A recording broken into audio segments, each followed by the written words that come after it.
अस्सलामु अलैकुम वरहमतुल्लाहि वबरकातुहू। बिस्मिल्लाहिर्रहमानिर्रहीम। नहमदुहु व नसल्ली अला रसूलिहिल करीम व अला आलिहि व अस्हाबिहि अजमईन। मेरे दोस्तों, फ़िलहाल मैं शारजाह में हूँ और अभी रात के 12:30 बज रहे हैं और 1 बजे से यहाँ पे क़ियामुल लैल की नमाज़ शुरू होती है। तो मैं जा रहा हूँ क़ियामुल लैल की नमाज़ पढ़ने के लिए। तो यहाँ पे एक सिस्टम ऐसा है कि रोड के ऊपर जहाँ पे इस तरह से देखिए आप, ये जो बने हुए हैं तो रोड आप वहीं से क्रॉस कर सकते हैं और मस्जिद जो है आप देख सकते, देखिए मस्जिद आपको नज़र आ रही है, वो मस्जिद है। मैं उस मस्जिद में जा रहा हूँ जो मेरी क़ियाम गाह से थोड़ी दूरी के ऊपर है, लेकिन मुझे अच्छा लगता है वहाँ पे, क्योंकि मैं मुख्तलिफ़ मस्जिदों में यहाँ पे क़ियामुल लैल की नमाज़ पढ़ रहा हूँ। तो अलग अलग इमामों की अलग अलग क़िरत है और माशाल्लाह अच्छा मज़ा आ रहा है यहाँ पे, क्योंकि यहाँ अपने इंडिया के जैसा ऐसा नहीं है कि तरावीह की नमाज़ जो है 20 रकात आपको एकदम स्पीड में पढ़ना है, 20 रकात 20 मिनट में ख़त्म, उसके बाद 5 मिनट में जो वित्र है वो, और वित्र के फ़ौरन बाद में जो है चलो घर को जाओ या होटलों में बैठो आप बातचीत करते हुए। यहाँ पे ऐसा नहीं है। यहाँ पे 8 रकात तरावीह होती है, लेकिन उसके बाद लोग अपने घरों पे, अच्छा वो 8 रकात भी जो होती है ना, उसके अंदर इतने तफसील से, इतने डिटेल्स में और इतने बेहतरीन अंदाज में जो है वो क़िरत करते हैं। मैंने अभी एक इमाम साहब की क़िरत रिकॉर्ड किया हुआ हूँ, वो चैनल पर डाल दूँगा मैं बाद में इंशाअल्लाह। लेकिन मेरा आज का जो टॉपिक है वो क़ियामुल लैल की नमाज नहीं है, ना ही इमाम साहब की क़िरत है, ना ही जो है तरावीह 20 रकात मसनून है या 8 रकात। ये सारे मसले मसाइल, ये मेरा टॉपिक नहीं है। मेरा आज का टॉपिक ये है, मैंने महसूस किया, एक तो यहाँ पे भी महसूस किया, उसके अलावा कतर गया था मैंने, वहाँ पे भी महसूस किया, उसके अलावा सऊदी अरबिया मदीना मुनव्वरा में भी मैंने ये चीज़ महसूस किया। तो इसीलिए मैं चाहता हूँ आप तमाम लोगों के साथ में मैं उस चीज़ को शेयर करूँ, और जिस चीज़ को मैंने महसूस किया है वो चीज़ ये है कि हमारे इंडिया से, पाकिस्तान से, बांग्लादेश से लोग इन मुल्कों के अंदर आते हैं मेहनत करने के लिए, मज़दूरी करने के लिए, और जो बेचारे इन मुल्कों में मेहनत करने के लिए, मज़दूरी करने के लिए आते हैं, वो यहाँ पे 8-8 घंटे, 12-12 घंटे, यहाँ तक के बाज़ लोग जो है 14-14 घंटे मेहनत करते हैं। मैं आपको कुछ मिसालें दूंगा मेहनत करने वालों की। जैसे हमारे डॉक्टर इमरान साहब मदीना मुनव्वरा में जो मुझे मिले थे, तो वो डॉक्टर इमरान साहब जो है वो मुझे बता रहे थे, बोले मैं एक टैक्सी के अंदर बैठा और वो जो टैक्सी थी उसका ड्राइवर जो है वो एक बांग्लादेशी था। वो बांग्लादेशी ड्राइवर की टैक्सी में बैठे और बैठने के बाद में जो है डॉक्टर इमरान साहब जो है उनसे वो बांग्लादेशी ने पूछा, भाई आप क्या करते हैं? तो बोले मैं हॉस्पिटल के अंदर नर्सिंग डिपार्टमेंट का हेड हूँ। इन्होंने पूछे आप? बोले मैं बांग्लादेशी हूँ। अच्छा, आप टैक्सी चलाते हैं? नहीं, बोले टैक्सी नहीं चलाता, टैक्सी तो मेरा पार्ट टाइम जॉब है। एक्चुअल में मैं एक जगह पे जॉब करता हूँ, काम करता हूँ 8 घंटे, और वहाँ से जैसे ही मैं फारिग हो जाता हूँ उसके बाद में मैं टैक्सी चलाना शुरू कर देता हूँ, उसके बाद मैं टैक्सी चलाता हूँ। तो उसने डॉक्टर इमरान से पूछा आप क्या करते हैं? बोले कुछ भी नहीं, मैं सिर्फ 8 घंटे जॉब करता हूँ और उसके बाद अपने रूम पे जाके सो जाता हूँ। तो टैक्सी ड्राइवर ने कहा ज़रूर आप इंडियन होंगे। तो उन्होंने बोले तुमने कैसे पहचाने? नहीं, बोले अगर तुम बांग्लादेशी या पाकिस्तानी रहते ना तो 8 घंटे की जॉब करने के बाद आराम से, चैन से, सुकून से, इत्मीनान से अपने कमरे में जाके आराम नहीं करते थे, बल्कि पार्ट टाइम कोई और कारोबार करते थे। बोले हमको देखो, मेरा सोने का कोई टाइम ही नहीं है, मैं सोता ही नहीं हूँ। बोले अच्छा, सोते नहीं है तो फिर क्या करते? टैक्सी में ही सो लेता हूँ। बोले मैं ओला ऊबर का, यानी वो सऊदी में पता नहीं कौन सा ऐप चलता है, मैं एक मिसाल दे रहा हूँ। जैसे ओला ऊबर हमारे इंडिया में है तो वहाँ पे भी कोई ऐप है।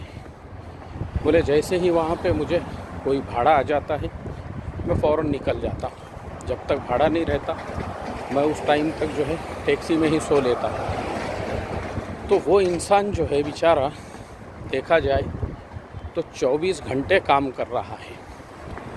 24 घंटे मामूली टाइम नहीं है उसका, आप सोच सकते हैं। 24 घंटे वो बेचारा मेहनत कर रहा है। उसके अलावा और भी जो बहुत सारे लोग हैं ना, वो लोग क्या करते हैं, यहाँ पे 16 घंटे 12 घंटे काम करते हैं। मेरा टॉपिक अभी भी शुरू नहीं हुआ असली टॉपिक मैं आगे शुरू करने वाला हूँ। उन सब के बाद में ये लोग क्या करते हैं, अपने घरों पे पैसे भेजते हैं, अपने बीवी के लिए, बच्चों के लिए और अपने माँ बाप के लिए। और पता है इन लोगों को सिला क्या मिलता है? मुझे बड़े अफसोस के साथ मैं वो कारगुजारियाँ आज आपको सुनाने वाला हूँ जो मेरे ऑफिस में लोगों ने मेरे पास शिकायतें लेकर आए या जो मेरे पास पहुँची। यानी मैं आपको किसी की सुनी सुनाई आज कोई ग़ीबत, किसी की चुगली, किसी पे बहतान नहीं सुनाने वाला हूँ, बल्कि मैं आपको ये सुनाने वाला हूँ कि किस तरीक़े से इन्होंने अपने रिश्तेदारों के लिए जो कोशिशें करने वाले हैं उनको क्या सिला मिलता है। अब मैं आपको एक कारगुजारी सुनाता हूँ।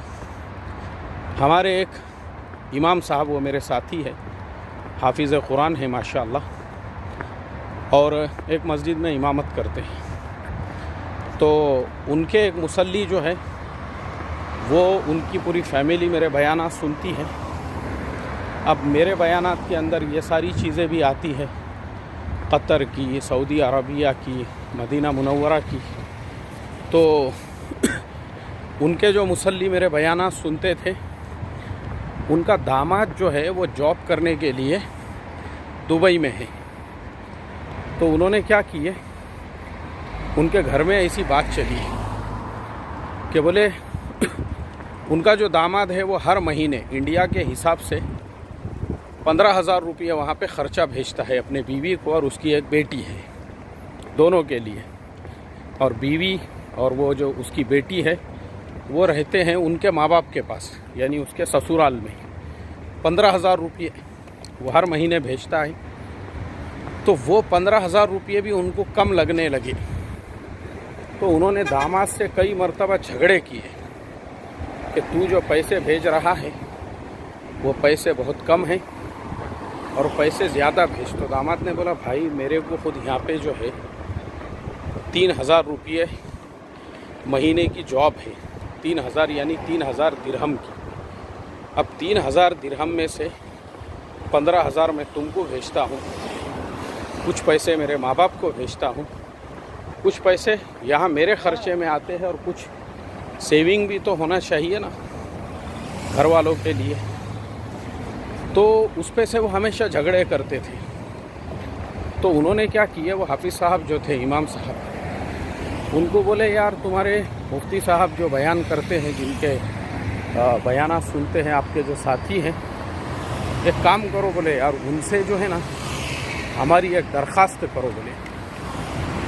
मैं बोला भाई, वो इमाम साहब ने बोले क्या?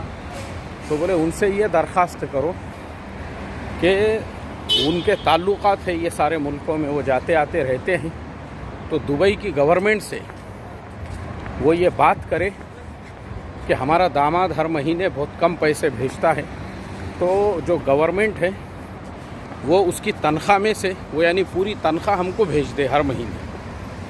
तो हमारे वो जो हाफिज़ साहब उनको ये सब बातें बेचारों को कभी यानी उन्होंने बोले अपना टॉपिक ही नहीं है, अपना सब्जेक्ट ही नहीं है।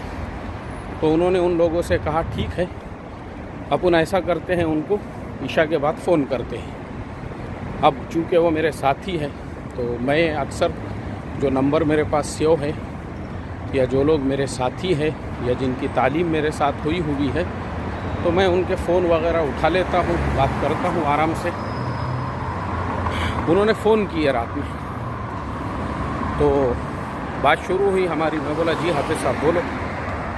बोले यार मुफ्ती साहब ये मेरे मुसल्ली हैं, ये आपसे कुछ बात करना चाह रहे हैं। मैं बोला ठीक है स्पीकर पे चालू करो फ़ोन ताकि सब लोग जो है उनकी बात सुन सके, मेरा जवाब भी सुन सके। मैं बोला बोलिए हज़रत। बोले जी मुझे बोलना ये था कि हमारे दामाद जो है दुबई में जॉब करते हैं, लेकिन वो अपने बीवी और बच्चे का ख्याल नहीं रखते, बच्ची का। मैं बोला यार ये तो बहुत गलत बात है, क्योंकि अगर किसी की बहन बेटी से आपने निकाह किया हुआ है तो आपकी ज़िम्मेदारी बनती है, फ़र्ज़ है आपके ऊपर कि आप जो है उनका ख्याल रखें, उनको बराबर से ख़र्चा भेजें। ये तो गलत है। मैं बोला ख्याल नहीं रखते और दुबई में जॉब करते हैं। तो मैं बोला मैं क्या कर सकता हूँ। बोले वो आपके ताल्लुकात हैं ये सारे मुल्कों में, तो आप ऐसा कर सकते हैं क्या। बोले कि उनकी कंपनी से ये दरख्वास्त करके कि उनकी जो पूरी तनख्वाह है वो उनके बीवी को वो कंपनी भेज दे। तो फिर मेरे जहन में एक बात आई। मैं बोला बुज़ुर्ग कुछ तो भेजते होंगे वो, यानी मुझे ऐसा नहीं लगता कि वो इतने ज़्यादा पत्थर दिल होंगे कि अपने बीवी और बच्ची के लिए कुछ भी नहीं भेजते होंगे, कुछ तो इंसानियत होंगी उसके अंदर। बोले हाँ वो 15,000 रुपये ही भेजते बोले हर महीने, और 15,000 हमको नाकाफ़ी होते। तब मुझे इतना अफसोस हुआ। मैंने कहा बुज़ुर्ग शर्म आना चाहिए आपको। पहले आपने बोले कि वो 1 रुपया भी नहीं भेजते और अब आप बोल रहे हैं कि हाँ वो 15,000 रुपये भेजते हैं। यानी आप कितने बड़े एहसान फरामोश है कि तुम्हारा दामाद हर महीने 15,000 रुपये भेज रहा तुमको, और तुम बोलते कि वो 1 रुपया भी नहीं भेजता। जब मैंने आपको दोबारा पूछा तो आपने बोले कि 15,000 रुपये भेजता। मैं बोला जो खेड़े गांव में तुम रहते ना, वो खेड़े गांव के अंदर इंसान को उसके गुज़र बसर के लिए 3,000 रुपये काफ़ी है, क्योंकि गेहूँ जवारी तो तुम्हारे खेत का होगा, तुमको 100 रुपये रोज़ का ख़र्चा। बच्ची भी जो है खेड़े गांव के स्कूल में ज़िला परिषद में पढ़ रही हो, काहे के पैसे लग रहे। मैं बोला वहाँ गवर्नमेंट तो फ्री में देती हर चीज़। क्या। मैं बोला बेगैरत और बेशरम लोग है यार तुमको मालूम है क्या। मैं बोला वो इंसान जो वहाँ पे जॉब करता उसको कैसी कैसी मुश्किलों से गुज़रना पड़ता, कैसे कैसे हालात का उसको सामना करना पड़ता, कैसे कैसे हालात से उसको गुज़रना पड़ता। वो बेचारा वहाँ पे 12 घंटे मेहनत करके और वहाँ पे जो है 16-16 घंटे मेहनत करके ओवर टाइम करके वो तुम लोगों के लिए पैसे भेज रहा है। और यार तुम्हारे जैसा बेगैरत और बेशरम इंसान मैंने नहीं देखा जो ये कहता है कि हमारा दामाद कुछ ही नहीं भेजता हम लोगों को। कितनी गलत बात है। मैं बोला यार एक इंसान वहाँ से हर महीने 15,000 भेज रहा, तुमने यहाँ पे देखे नहीं। मैं बोला उसके ऊपर कैसे हालात आते हैं। अब मैं आपको बताता हूँ मोहतरम दोस्तों, यहाँ पे जो मेहनत करने वाले लोग हैं वो कैसी मेहनत करते हैं। मैं मदीना मुनव्वरा से उम्रे के लिए मक्कतुल मुकर्रमा जा रहा था। मैंने देखा मेरे बाजू के सीट के ऊपर एक नौजवान आके बैठा, तो उसके उंगलियां जो है ना ये पूरे फूट गए हुए हैं। तो मैंने उससे पूछा, मैं बोला भाई तू ऐसा कौन सा मेहनत का काम करता जो तेरे हाथ की उंगलियां तक फूट गई हैं। तो उस नौजवान ने कहा, बोले भाई मैं जो है खजूरों के बाग में पानी देता हूँ और सर्दी है अभी शिद्दत की, इसलिए मेरी उंगलियां फूट गई हैं। तो फिर मैंने उससे पूछा, मैं बोला आपका वीज़ा कौन सा है? बोले मेरा जो वीज़ा है ना, मेरा वीज़ा उम्रे का वीज़ा है, मेरा काम का वीज़ा नहीं है। 3 महीने का वीज़ा मिला था, 3 महीने मुझे काम करके हो गए। आज मेरा आखिरी दिन है, तो मैंने सोचा चलो अब जो उम्रे का वीज़ा लेकर आए थे वो उम्रा कर लेंगे। कल मैं अपने वतन के लिए रवाना हो रहा हूँ। ये वाक़या मुझे इसलिए सुनाना पड़ रहा है आप लोगों को, जो लोग यहाँ पे मेहनत करते हैं ना, वो बेचारे अपना खून पसीना बहाते हैं, खून पसीना। वो उनको ही मालूम है। मैं यहाँ पे जो देखता हूँ लोगों को मेहनत करते हुए, जो डिलीवरी करने वाले होते हैं, बीवी के बग़ैर, बच्चों के बग़ैर, माँ बाप के बग़ैर यहाँ पे होटलों का खाना खा रहे हैं, घर का खाना उनको नसीब नहीं है। और हमारे मुल्क के बेगैरत, बेशर्म रिश्तेदार वो उनको पूरी तरह से निचोड़ने में लगे हुए हैं। यानी इतने एहसान फरामोश है कि ये बेचारा 15,000 रुपये हर महीना भेज के भी आप लोगों को ऐसा लग रहा है कि नहीं कुछ ही नहीं भेज रहा बोले वो। उसके बाद दूसरा वाक़या, ये वाक़या भी मेरे पास मस्जिद में आया हुआ था। एक साहब जो है वो शादी के पहले ही सऊदी अरबिया चले गए काम करने के लिए, और सऊदी जाने के बाद उन्होंने सऊदी अरबिया में, मैं मस्जिद पहुंच गया देखो बात करते करते अल्हम्दुलिल्लाह, मगर अभी वक्त है काफ़ी, तो मैं जब तक चाय पी लेता हूँ।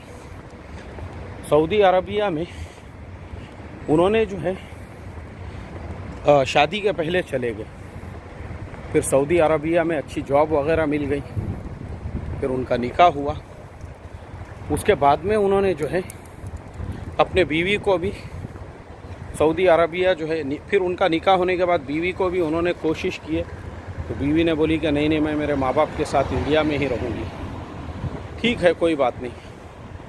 बीवी उनकी इंडिया में रह गई उसके माँ बाप के साथ में, और ये जो थे जनाब सऊदी अरबिया के अंदर मेहनत करते रहे, मज़दूरी करते रहे, और सऊदी में मेहनत मज़दूरी करके हर महीने पाबंदी से अपने बीवी को, अपने बच्चों को जो है पैसे भेजते रहे, और उनको बच्चे पैदा हो गए।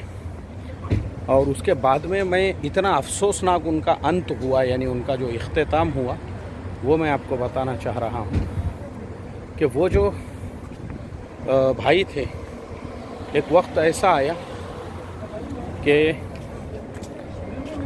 अस्सलाम वालेकुम अली हसन भाई, एक fresh milk tea without sugar. तो वो बेचारे का इतना बुरा जो है अंजाम हुआ। यानी देखो एहसान फरामोशी, देखो मैं समझता हूँ कुत्तों में भी ये एहसान फरामोशी नहीं होती होगी। 20 साल मेहनत करके उसके बच्चों को उसने पढ़ाया लिखाया, बच्चों ने डिग्रियां हासिल कर लिए, बच्चे जो है जॉब से लग गए, और उसके बाद जब वो इंसान इंडिया आया तो पता चला कि उसके बीवी का किसी और के साथ में अफेयर चल रहा है, और बीवी ने साफ लफ्ज़ों में इसको बोल दी कि मुझे तेरे साथ में नहीं रहना है। मतलब तेरी हैसियत यानी तेरी हैसियत जो है ना एक मज़दूर की थी, हमने तेरे को वसूल कर लिए, वसूल करने के बाद अब खलास हो गया। यानी बेचारे को मैं बता रहा हूँ ना, मैं इसीलिए कभी कभी कुछ सख्त अल्फाज इस्तेमाल करता हूँ तो हम लोगों को मेरी बात बड़ी बुरी लगती है कि मैं बहुत सख्त अल्फाज बोलता हूँ, लेकिन मैं आपको बता दूँ मैं ऐसे ही नहीं बोलता हूँ। जो मैं बोलता हूँ ना कि कुत्तों में भी कुछ सिफ़ात होती होंगी, लेकिन हमारे यहाँ इंडिया में इंसानों में भी वो सिफ़ात नहीं थी, और वो बेचारे की बीवी ने उससे तलाक़ ले ली, और जो उसका यार था, जो उसका धगड़ था, अल्लाह मुझे माफ़ करे, मस्जिद है मेरे पीछे, लेकिन क्या करूं मैं, ऐसी धगड़े घेरू औरत के बारे में मैं और क्या बोल सकता हूं, जिसको धगड़े पालने का शौक़ था, धगड़ों की थप्पी लगाने का, धगड़ों का पूरा बाज़ार भराने का, कि जिसने अपने शोहर को 20-22 साल तक इस्तेमाल की, उसके पैसों पे जो है अय्याशियाँ की, उसके पैसों पे इंडिया में घर बना ली, फ्लैट ले ली, अपने नाम पे करा ली, और उसके बाद उस बेचारे को जो है पूरे 20-22 साल की मेहनत के बाद जब वो सऊदी अपने इंडिया वापस आया तो वही औरत जो है उसने उसको कह दिया कि मुझे तुम्हारे साथ में नहीं रहना है। और जो औलादें थी उन औलादों ने कहा तुमने किए क्या? बोले हमारे लिए। तुम है क्या? बोले हमारे साथ। हालांकि उसी के पैसों पे इन्होंने डिग्रियां हासिल की है, ये जॉब कर रहे हैं आज। मैं बोला ना कुत्ते अच्छे हैं, कुत्ते को एक टुकड़ा डालो आप। वो अभी आजकल एक चल रहा है इंडिया में ही, आरिफ खान का जो चल रहा है ना, कि आरिफ खान ने जो है एक सारस को, ज़ख्मी सारस को जो है बेचारे ने अच्छा किया। वो सारस को जंगल में छोड़े तो वहाँ से वो वापस आ गया आरिफ खान के गांव में। यानी वो जानवर में वफादारी है। ये कुत्तों से बदतर जो इंसान है, सुअरों की खसलत और फितरत वाले, अल्लाह माफ़ करे मोहतरम दोस्तों, वो इंसान जो है ना जिसके साथ ये वाक़या पेश आया, उसने खुद ने मस्जिद में बैठ के मुझे ये सब सुनाया। अब मैं क्या करूँ? बताओ आप। यानी ये बेचारे जो लोग यहाँ मेहनत करते हैं, कोई इंडिया से है, कोई पाकिस्तान से है, बांग्लादेश से है, गलत बात है ये। इन लोगों की तुमने कदर करना चाहिए। 2-2 रकात नमाज़ पढ़ के इनके माँ बाप ने, इनके बीवी बच्चों ने दुआ करना चाहिए। आज तुम इंडिया में जो कुछ हो ये इन्हीं की मेहनत की वजह से। बस इसी के साथ अपनी बात को ख़त्म करता हूँ। अल्लाह हम तमाम को यहाँ पे रह के जो बेचारे मजदूरी मेहनतें करके तुमको पैसे भेज रहे हैं ना, उनकी कदरदानी करने वाला बनाए। और अल्लाह इन तमाम को बेचारों को इसका अजर अज़ीम अता फरमाए दोनों जहानों में। अस्सलामु अलैकुम व रहमतुल्लाहि व बरकातुहू।